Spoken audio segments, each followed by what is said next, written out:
hello ए रुक की भाई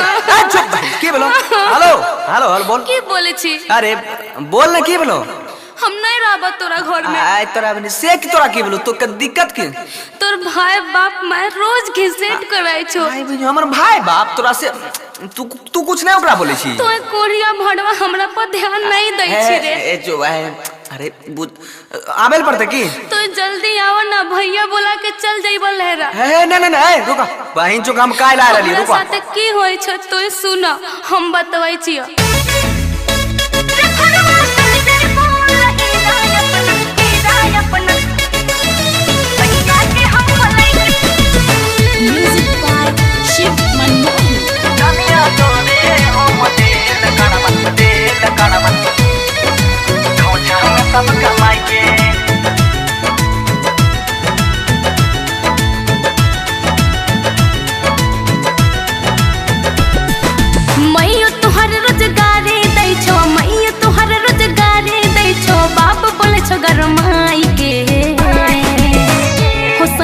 चल जइबो हो राजा चल जइबो हो सैया चल जइबो लहीरा अपना भैया के हम बोलै के हो सैया चल जइबो लहीरा अपना भैया के हम बोलै के सुनला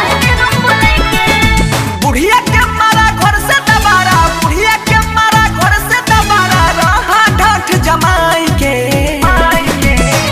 हे धनिया तोरे हम करे जा तोरे तोरे हम देल करवा खौछा में सब कमाई के हे धनिया तोरे हम देल करवा खौछा में सब कमाई के ये रुपया केकरो नहीं मिलता है तू डरियो नहीं हम छिए हम तोरे हम देल करवा खौछा में सब कमाई के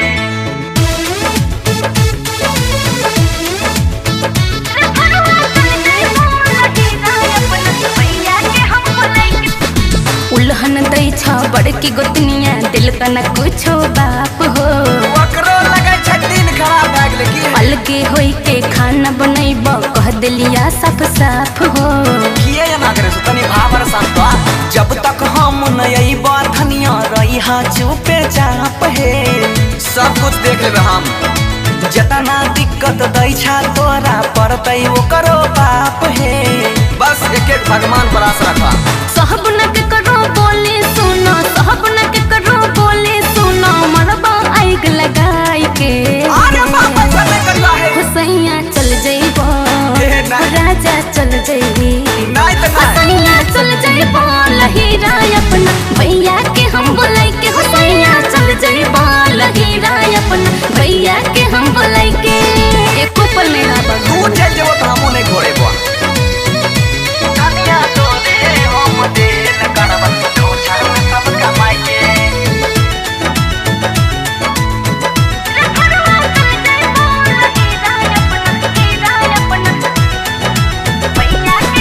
कहलो खून लाठी लेके हुल रह छोटका हो बेटी जोत के दिन खराब से लगतै न वो भैसुर होई के गाड़ी पट पट दिल का खूब मोटका हो वो पति तो वास्ता के जाम लगमे ले चिंता ने करी हा सोचने छियै इहे महीना में अइबै हे आब हमरा सहल नहीं जेतवा थरिया बर्तन खेत जमीन सब घर द्वार फरी अइबै हे कुछो नहीं कहै छियै त ओकर मन बढ़ै छै कहै छ पर भासु न हो बंसी फैसला करतै मोनिस महिया लनी हो पंच बुलाई के मुखियो सब ओकरे छियै रे कोढ़िया चल जइबो रे मुनसा चल जइबो रे भरुआ चल जइबो लहीरा अपना भैया के